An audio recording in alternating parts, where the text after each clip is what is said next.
बहुत समय पहले की बात है। कीलपुर गांव में हरिया नाम का एक मामूली किसान रहता था। उसकी पत्नी का नाम लाजो था और उसके दो जुड़वा बेटे थे जिनका नाम आकाश और संतोष था। वह दोनों गांव के प्राइमरी स्कूल में 5वीं कक्षा में पढ़ते थे। हरिया की माँ दुर्गावती अक्सर बीमार रहती थी। हरिया के पास बस थोड़ी सी जमीन थी जिस पर वह खेती कर हरिया बड़ी मुश्किल से अपने बच्चों का पेट पालता था। जब खेती से गुजारा करना मुश्किल हो गया तब हरिया ने पैसा इकट्ठा करके एक रिक्शा खरीदा जिसे वह चलाने लगा और उसे जो पैसे मिलते वह उससे किसी तरह अपना गुजारा चलाता। पर अधिकांश पैसे माँ की बीमारी में लग जाते। फिर भी हरिया की इच्छा थी कि उसके दोनों बच्चे पढ़ाई लिखाई करें। सब कुछ सामान्य चल रहा था। हरिया के बच्चों ने कक्षा 5वीं पास कर ली थी और अब उन्हें ऐसे स्कूल में डालना था जहाँ पर उनकी पढ़ाई लिखाई अच्छे से हो सके।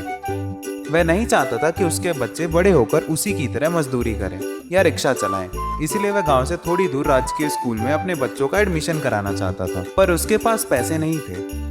वह परेशान रहने लगा। अब वह देर रात तक रिक्शा चलाने लगा ताकि ज्यादा से ज्यादा सवारी मिले ताकि उससे ज्यादा कमाई हो सके, जिसके कारण वह देर रात तक घर आने लगा। एक दिन सवारी ढोते ढोते काफी देर हो गई थी और वह आधी रात को घर पहुंचा। घर पहुंचकर उसकी पत्नी लाजो ने पूछा, आजकल आप काफी देर से आते हैं। क्या करूं? मैं चाहता हूं कि बच्चों का एडमिशन अपने गांव के बगल में वो जो राजकीय इंटर स्कूल है उसमें हो जाए, जिसके लिए करीब 5,000 रुपये चाहिए। इसीलिए ज्यादा मेहनत कर रहा हूं। अपने आप को नहीं देख रहे हैं? कितने कमजोर हो गए हैं आप। इतना ज्यादा काम करेंगे तो बीमार पड़ जाएंगे, फिर क्या होगा? तो क्या बच्चों का एडमिशन ना हो? इतना नाराज क्यों हो रहे हैं? लेकिन मैं तो चाहती थी कि आप ठीक रहो। मैं कुछ न करूं और इतने पैसे अपने आप 1 महीने में आ जाएंगे। इसके बाद हरिया की पत्नी लाजो अपने कमरे में चली गई और अंदर से 2 सोने के कंगन लेके आई और अपने पति को देते हुए बोली, ये मेरे गहने हैं, इन्हें कल ले जाकर बेच देना। अपने बच्चों का एडमिशन करा लेना। इसे ले लो और बच्चों के ऊपर खर्च कर दो। अच्छा। अगले दिन सुबह वह जैसे ही रिक्शा लेकर घर से बाहर जाने लगा तभी उसकी नजर अपने घर की तरफ आते हुए एक रिश्तेदार पर पड़ी जो एक विद्यालय के अध्यापक थे। उन्हें देखते ही हरिया रुक गया और जब उसके रिश्तेदार घर आए तो हरिया ने उन्हें चारपाई पर बिठाया, जिसके बाद अध्यापक बोल पड़े, कैसे हो हरिया? इतनी सुबह किधर निकल पड़े? ठीक हूँ साहब। आप अचानक इधर कैसे प्रकट हो गए? बस ऐसे ही जा रहा था, सोचा तुमसे मिलता चलूं। अच्छा ये बताओ तुम्हारे बच्चे किस क्लास में हैं? जरा उन्हें बुलाना। बेटा आकाश, संतोष इधर आओ, मास्टर साहब तुम्हें बुला रहे हैं। आकाश और संतोष दौड़ते हुए बाहर आए। किस क्लास में पढ़ते हो? हम 5वीं कक्षा में पढ़ते हैं। बहुत अच्छा साहब, ये दोनों पढ़ने में बहुत तेज हैं। अब मैं सोच रहा हूँ इनका एडमिशन अपने गांव के बगल में जो राजकीय इंटर स्कूल है उसमें करा दूं। पर क्या हरिया?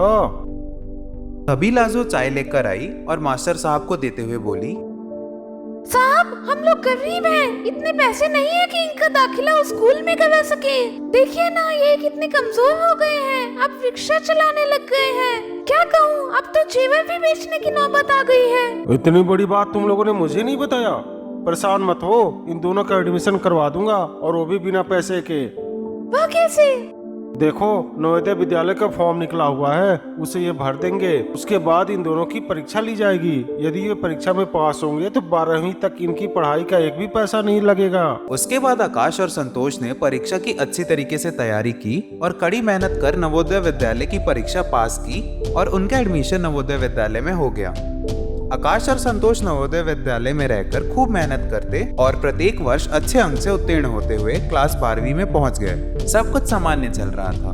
एक बार आकाश और संतोष गर्मी की छुट्टियां बिताने गांव में आए। उन्हें गांव में आए हुए कुछ दिन बीत गए। अब छुट्टियां भी खत्म होने वाली थी। एक दिन की बात है, संतोष अपने पापा से बोला, पापा आज रिक्शा चलाने मत जाइए, आज हमारे पास ही रहिए, क्योंकि कल हम वापस हॉस्टल चले जाएंगे पढ़ने के लिए और आप रिक्शा चलाना बंद कर दीजिए। तुम जिद करते हो बेटा, तो आज मैं रिक्शा नहीं चलाऊंगा और आज तुम दोनों के पास ही रहूंगा। लेकिन जब तक तुम पढ़ लिख कर कुछ बन नहीं जाते तब तक मैं रिक्शा चलाता रहूंगा। अपने पिता को इतनी मेहनत करते देख आकाश और संतोष के मन में भाव आता है, पापा हम दोनों के लिए कितनी मेहनत कर रहे हैं। इस भाव के आते ही उनके अंदर जबरदस्त ऊर्जा का संचार होता और वे खूब मेहनत कर अपनी पढ़ाई करते, ये सोचते हुए कि वे दोनों एक न एक दिन अपने पिता का रिक्शा चलवाना बंद कर देंगे। इसके साथ साथ उन्होंने अपने माता पिता को गरीबी के दलदल से निकालने का एक ही रास्ता नजर आता था, वह थी उनकी पढ़ाई। पर आज तबीयत खराब होने की वजह से हरिया रिक्शा चलाने नहीं गया। वह घर में बैठकर अपने बच्चों से बातें करने लगा। तभी बाहर से एक कड़कती तेज आवाज आई, हरिया, ओ हरिया, कहाँ है रे? हरिया तेजी से घर से बाहर आया तो देखा कि गांव के प्रधान ठाकुर साहब खड़े थे। क्या बात है मुखिया जी? चल मुझे बाजार पहुंचा दे, वहाँ पर कुछ काम है। मुखिया जी, आज मेरी तबीयत कुछ खराब है, मुझसे चला नहीं जा रहा। मुखिया को यह उम्मीद नहीं थी कि हरिया उन्हें मना कर देगा। उन्हें लगा कि हरिया बहाना बना रहा है। अरे चल, छोड़ के आ जाना। नहीं साहब, आज मैं बिल्कुल ठीक नहीं हूँ, चल नहीं पाऊंगा, आप चले जाइए। यह सुनकर मुखिया जी अपना आपा खो बैठे। वे गुस्से में तमतमाते हुए बोले, अरे जल्दी चल, नहीं तो। तब तक आकाश और संतोष बाहर आ गए। इसी बीच आकाश बोल पड़ा, पापा की तबीयत खराब है। क्या कहा बे? भिख मांगे की औलाद, नहीं जाएगा, चल जल्दी से निकाल रिक्शा। ठाकुर की गाली सुन आकाश और संतोष तिलमिला उठे और आकाश बहुत तेज आवाज में ठाकुर से बोला, आप गाली क्यों दे रहे हैं, ठीक से बात करिए। तभी तड़ाक से एक जोर का थप्पड़ ठाकुर ने आकाश के गाल पर जड़ दिया, जिससे वह जमीन पर गिर पड़ा। झापड़ मारने के बाद मुखिया बड़बड़ाया, भिख मंगा की औलाद, मुझसे जुबान लड़ाता है। 2 अक्षर क्या पढ़ लिए, अपने आप को कलेक्टर समझ लिया। हरिया ने मामले की गंभीरता को समझ लिया। कैसे बोले, मुखिया जी, अभी ये अबोध है, अभी नादान है, आप गुस्सा मत हो, मैं जल्दी से रिक्शा निकालता हूँ, आप तुरंत चले, मुझसे गलती हो गई, मुझे माफ कर दीजिए। हरिया के जाने के बाद आकाश का खून खौल उठा और अपनी मम्मी से बोला, माँ, मुझे पिताजी से यह उम्मीद नहीं थी कि वह मुखिया का साथ देंगे, जिसने हमें भद्दी भद्दी गाली दी और उसने मुझे झापड़ भी मारा। उसके बाद आकाश मुखिया को भला बुरा कहता रहा। बेटा शांत हो जाओ, इतना गुस्सा ठीक नहीं है। काफी देर मनाने के बाद आकाश का गुस्सा शांत हुआ, पर मुखिया के द्वारा दी गई गाली उसके जहन में समा गई। शाम होने तक वह किसी तरह अपने आप को संभालता रहा, पर जैसे ही उसने हरिया को देखा, वह अपने पापा की ओर देखते हुए गुस्से से कांपता हुआ बोला, आ गए उस मुखिया को घुमाकर। वह समझ गया कि इस समय आकाश को कुछ बोलना आग में घी डालने जैसा रहेगा, इसलिए वह शांत ही रहे। पापा, मैं आपसे कुछ पूछ रहा हूँ, वो मुखिया आपको गाली देता रहा और आप उसे घुमाने ले गए? बड़े शांत भाव से हरिया ने कहा, बेटा जाने भी दो उस बात को, कल तुम लोग को स्कूल जाना है, उसकी तैयारी कर लो। यह सुनकर आकाश का गुस्सा और बढ़ गया। उसे लगा उसके पापा उसकी बातों को नजरअंदाज कर रहे हैं और गुस्से के मारे वह कांपने लगा। क्या तैयारी कर लूं पापा? एक आदमी आपको भद्दी भद्दी गालियां देकर चला जाता है और आपके बेटे को थप्पड़ मार के चला गया और आप उस आदमी को कुछ नहीं कहते, ऊपर से अपने जमीर को मारकर उसे घुमाने ले जाते हैं। आप उसकी गाली को बर्दाश्त कर सकते हैं, पर मैं नहीं। बेटा, वो लोग बहुत ताकतवर हैं और बड़े हैं, हम उनका मुकाबला नहीं कर सकते। इसका मतलब वो हमारे घर पर आकर कुछ भी कहकर चले जाएंगे और हम चुपचाप उन्हें सह लें? नहीं बेटा, ऐसी बात नहीं है। तो फिर आपने उसे कुछ क्यों नहीं कहा? मैं इसे बिल्कुल बर्दाश्त नहीं करूंगा, मैं नहीं छोड़ूंगा उसे, गुस्से में आकाश ने बोला। हरिया समझ गए आकाश कुछ गड़बड़ कर बैठेगा। वह बोले, तुम इस अपमान का बदला लेना चाहते हो? हाँ बिल्कुल, मैं अपने इस अपमान का बदला लेकर रहूंगा। पहले वादा करो, तुम दोनों इस अपमान का बदला जरूर लोगे। दोनों भाइयों ने एक साथ कहा, जरूर, आप जैसा कहोगे वैसा ही होगा। जब उस मुखिया ने तुम्हारे ऊपर हाथ उठाया तो उसने तुम्हें नहीं बल्कि मेरे गरीबी पर हाथ उठाया उसने। मैं कैसे समझाऊं, उसकी दी गई गाली मेरी आत्मा को छेद कर गई है, इसलिए कि मुझे विश्वास है कि एक न एक दिन तुम दोनों इस लायक बन जाओगे। मुखिया क्या, किसी की मजाल नहीं कि हमारे ऊपर एक उंगली उठा सके। यदि तुम वास्तव में मेरे अपमान का बदला लेना चाहते हो तो मेरा बदला उस मुखिया को मार कर नहीं या गाली देकर नहीं पूरा होगा।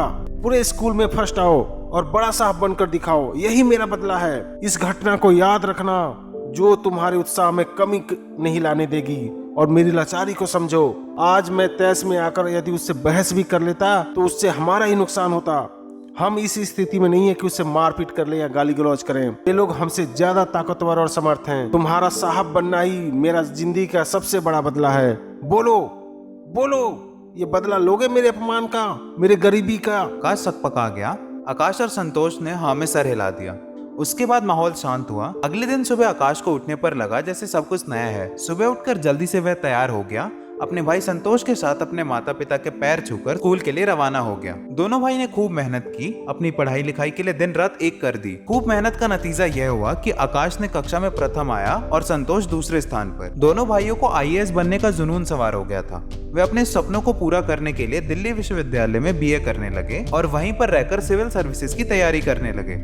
ग्रेजुएशन पूरा होते ही दोनों भाइयों ने सिविल सर्विसेज का फॉर्म भर दिया और अपनी जी तोड़ मेहनत के बदौलत आकाश ने आईएएस को क्लियर कर लिया और संतोष ने आईपीएस क्लियर कर लिया। इस सर्विस को पाकर दोनों भाई बहुत खुश थे। यह बात जब उन्होंने अपने मम्मी पापा को बताया तो उसके मम्मी पापा खुशी से झूम उठे और दोनों बेटों को गले लगा लिया।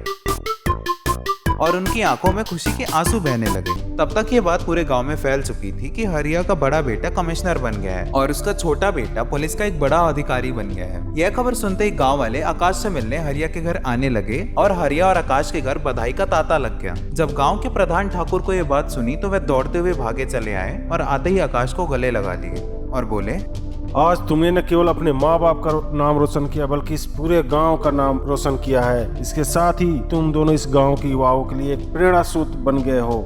यदि इंसान के मन में आगे बढ़ने की चाहत हो तो अपनी धुन का पक्का हो तो दुनिया का कोई भी ताकत उसे आगे बढ़ने से नहीं रोक सकती। मजबूत इच्छा शक्ति एवं कठिन परिश्रम का कोई विकल्प नहीं है। इसके बाद ठाकुर ने खड़े वहां उपस्थित लोगों से बोला, हम लोगों को हरिया से प्रेरणा लेनी चाहिए, जिसने घोर गरीबी के बावजूद अपने बच्चों को आगे पढ़ने के लिए सदैव प्रोत्साहित करता रहा, जिसका नतीजा यह हुआ कि आकाश एक बहुत बड़ा पुलिस बन गया और संतोष भी एक बहुत बड़ा पुलिस अधिकारी बन गया। मुझे इन दोनों पर नाज है। ठाकुर साहब की इस बर्ताव पर आकाश की आंखें भर उठी। उसका गला रूंध गया, उससे कुछ बोला नहीं गया। उसने आगे बढ़कर बड़ी श्रद्धा से ठाकुर जी के पैर छू लिए।